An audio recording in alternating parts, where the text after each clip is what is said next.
Olá, bem-vindos a mais uma das nossas conversas aprofundadas. Olha, o que a gente tem hoje é uma daquelas comparações que fazem a gente parar para pensar. De um lado, a história do nascimento de Moisés, lá do livro do Êxodo. Todo mundo conhece, né? Faz parte do nosso imaginário.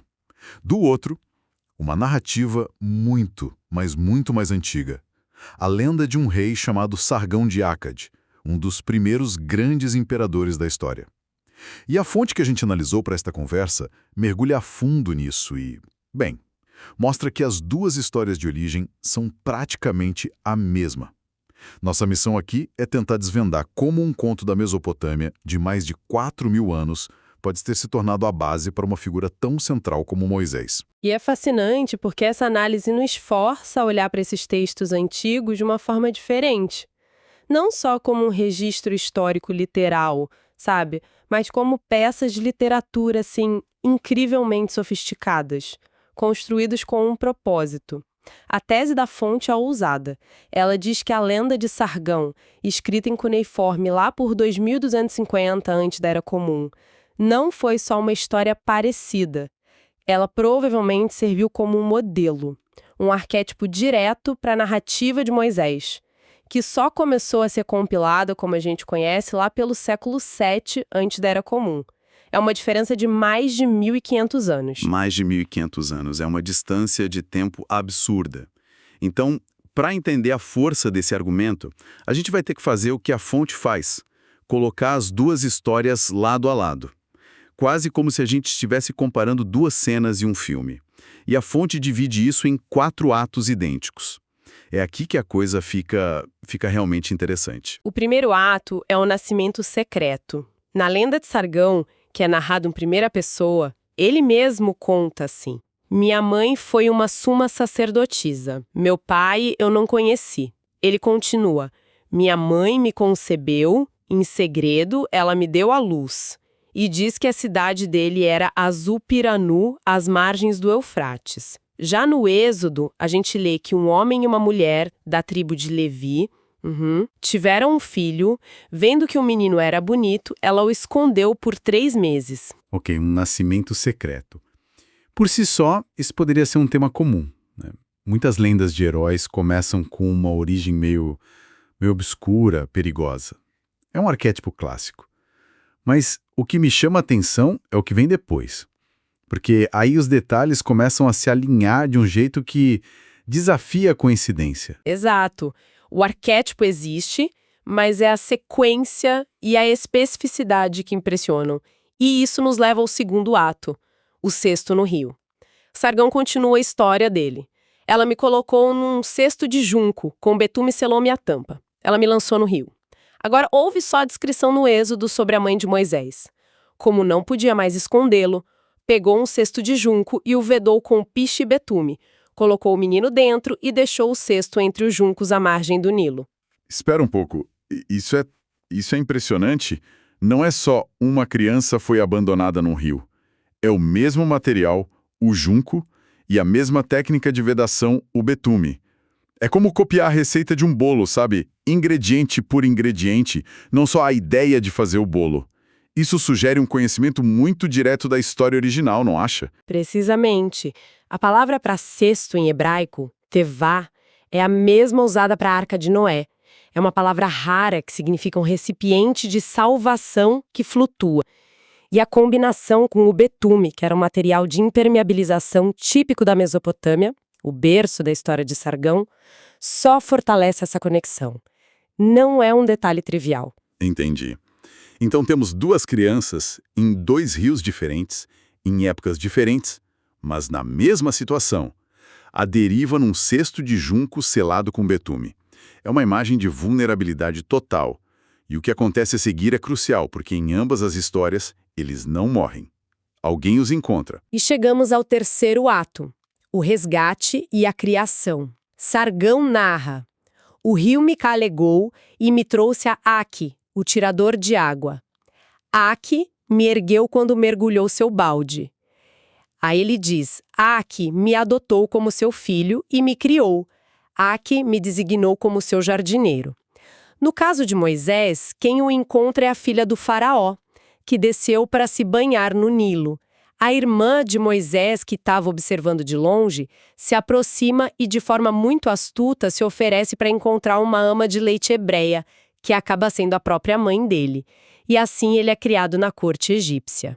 Então, nos dois casos, eles são tirados das águas, o que por si só já é um símbolo poderoso de renascimento. E são adotados por alguém que os coloca num caminho novo. Aqui, o aguadeiro, conecta Sargão à terra, a deusa Ishtar. E a filha do faraó coloca Moisés direto no centro do poder egípcio. A criação deles prepara o palco para o destino de cada um. Exatamente. O que nos leva ao quarto e último ato dessa estrutura paralela, a ascensão ao poder. Sargão conclui a história de origem dele dizendo: enquanto eu era jardineiro, Ishtar me concedeu seu amor, e por anos eu exerci a realeza. A deusa se apaixona por ele, e essa aprovação divina o eleva a rei. Com Moisés, a ascensão é mais sutil no começo, mas igualmente fundamental. Ele é adotado pela princesa, recebe o nome Moisés, que segundo o texto significa eu o tirei das águas. Essa adoção dá a ele status, educação, acesso.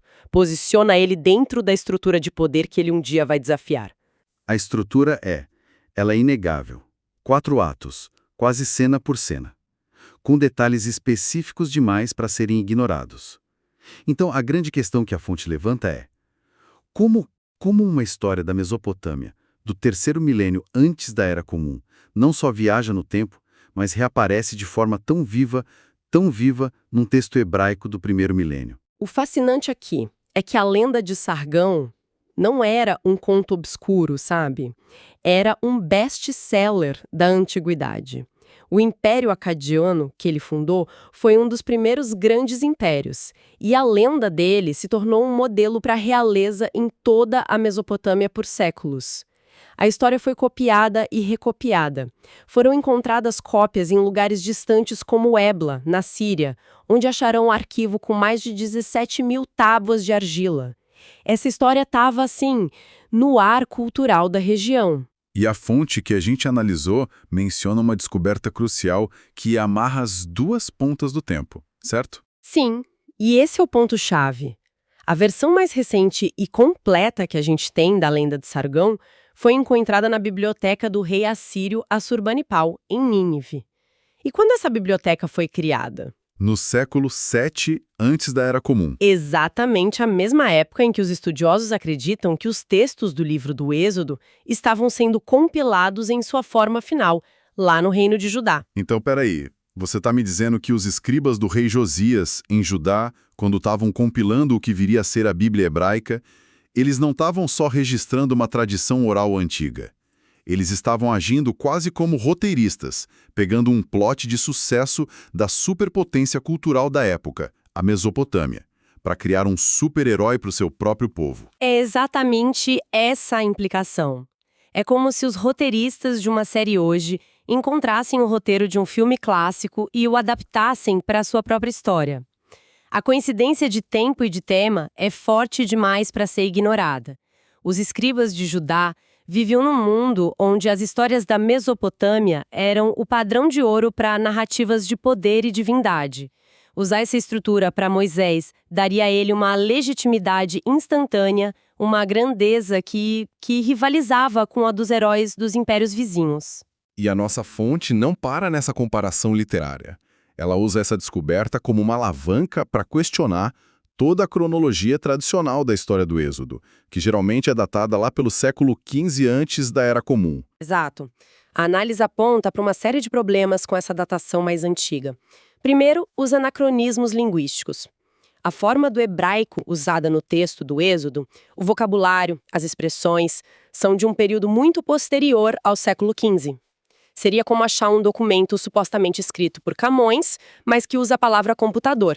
Simplesmente não bate com a evolução da língua. Além da linguagem, tem a questão da autoria, né? Sim, a análise textual moderna mostra diferentes estilos de escrita, diferentes nomes para Deus dentro do Pentateuco, o que sugere fortemente que não foi escrito por uma única testemunha ocular, como Moisés, mas sim compilado por vários autores ao longo de um grande período, culminando nessa edição final no século VII. E talvez o mais contundente seja a total falta de evidências egípcias. Mas aquela história de que a ausência de evidência não é evidência de ausência. Talvez os egípcios, tão orgulhosos, simplesmente não quisessem registrar uma derrota tão humilhante. É um bom contraponto, mas a fonte argumenta que isso não se sustenta quando a gente conhece a burocracia egípcia. Eles registravam tudo: listas de trabalhadores, suprimentos para construção, campanhas militares pequenas e grandes vitórias e até acordos de paz depois de batalhas que eles não venceram. A ideia de que a força de trabalho inteira de um povo escravizado, centenas de milhares de pessoas, segundo o texto, desapareceu e isso não gerou um único papiro de registro administrativo, para a maioria dos egiptólogos, extremamente implausível. E o cenário geopolítico? A ideia de um povo escravo fugindo do Egito e depois conquistando a terra de Canaã, isso se encaixa no que a gente sabe do século XV? De acordo com a fonte, absolutamente não. Do século XV até o fim do século XII antes da Era Comum, a região de Canaã estava sob firme domínio do Império Egípcio. Faraós como Tutmoses III tinham guarnições militares por toda a região. As cidades cananeias eram vassalas do Egito. Qualquer conflito em larga escala ali seria entre as superpotências da época, Egito e o Império Hitita. Um grupo de escravos fugitivos tentando conquistar essa região teria sido esmagado pelo próprio exército egípcio que já estava lá. Mas e os Abiru, ou Apiro? A gente sempre ouve esse nome associado aos hebreus e eles aparecem em registros da época. A fonte fala sobre isso? Sim, e esse é um ponto muito importante. A fonte esclarece que, com base em textos sumérios, egípcios, hititas, o termo Abiru, ou Apiro, não era um grupo étnico. Era mais uma designação social para uma classe de pessoas deslocadas, nômades, mercenários, párias, que viviam à margem das cidades-estado. Eram vistos como um problema social, não como uma nação escravizada. O único registro de apiros sendo levados em massa como prisioneiros para o Egito foi por Sete I, lá por 1300 a.C., mas em pequena escala e como retaliação a ataques. Não bate com a narrativa de uma nação inteira escravizada por séculos. Ok. Então, se a gente junta tudo isso, a cronologia que não bate, a falta de evidências, o contexto geopolítico improvável e essa semelhança gritante com a lenda de Sargon, a conclusão da fonte é que a história do Êxodo foi essencialmente uma obra de ficção política escrita no século VII. Isso não soa um pouco... Redutor? Reduzir uma história tão fundamental a um ato de propaganda? Redutor pode ser uma palavra. Outra seria estratégico. Ou genial. A fonte não sugere que a história foi inventada do nada. Provavelmente existiam tradições orais, memórias de tribos que estiveram no Egito. O que a análise propõe é que no século VII, durante o reinado do rei Josias, essas memórias foram deliberadamente esculpidas numa epopeia nacional com um propósito muito claro. E qual seria esse propósito? Se a gente conecta isso ao quadro maior da época, o propósito fica evidente. Primeiro, unificar o povo. O reino de Judá estava tentando se firmar como uma nação independente, espremido entre Egito e Assíria. Criar uma história de origem comum, um mito fundador sobre um resgate divino, era uma ferramenta poderosa para forjar uma identidade nacional. Segundo, centralizar o poder religioso e político em Jerusalém. A história do Êxodo estabelece a lei, o tabernáculo, a casta sacerdotal, tudo sob a autoridade de um único Deus. Eles não estavam só escrevendo o passado, estavam legitimando o presente e projetando o futuro. Então, em vez de um registro histórico, era um manifesto de fundação. Eles precisavam de uma linhagem, de um herói fundador que fosse tão grandioso quanto os heróis dos impérios vizinhos. E para isso, pegaram emprestado o melhor modelo que tinha, a lenda de Sargão. Exatamente. Eles compilaram tradições, lendas e, crucialmente, arquétipos da cultura mesopotâmica, da qual os povos semíticos, incluindo os hebreus, se originaram. deram ao seu povo a linhagem heróica e divina que eles precisavam para se verem como um povo escolhido e consolidaram tudo isso no que hoje a gente conhece como o Antigo Testamento. Recapitulando nossa análise, então. A história do nascimento de Moisés, segundo a fonte que a gente explorou, não surge do vácuo. Ela é uma tapeçaria complexa, tecida com fios de mitos mesopotâmicos antigos, como o de Sargão, com fragmentos de memória histórica e, acima de tudo, com um objetivo político-religioso muito claro do reino de Judá no século VII. A semelhança com Sargão não seria, portanto, uma coincidência, mas um ato deliberado e brilhante de apropriação cultural para forjar um mito fundador poderoso. E isso levanta uma questão importante. A análise nos desafia a ver todas as histórias fundadoras de qualquer cultura, não apenas pelo seu valor factual, mas como construções literárias e políticas. Elas são projetadas para moldar a identidade de um povo, para dar sentido ao presente e legitimar suas estruturas de poder. Elas nos dizem menos sobre o que realmente aconteceu e mais sobre quem as pessoas que as contaram acreditavam ser, ou quem elas aspiravam se tornar. O que nos deixa com uma reflexão final. Esta análise se concentra em como a história de Moisés foi construída sobre uma estrutura mais antiga mesopotâmica. E isso nos faz pensar quantas outras narrativas que a gente considera fundamentais em culturas ao redor do mundo também estão edificadas sobre os alicerces de contos ainda mais antigos, muitas vezes esquecidos. Que arquétipos o herói abandonado, o resgate milagroso das águas, a ascensão improvável a gente continua recontando hoje nos nossos filmes, nos nossos livros, nas nossas próprias histórias nacionais, sem nem se dar conta de que estamos ecoando narrativas de milênios atrás, contadas pela primeira vez em tábuas de argila às margens do Eufrates.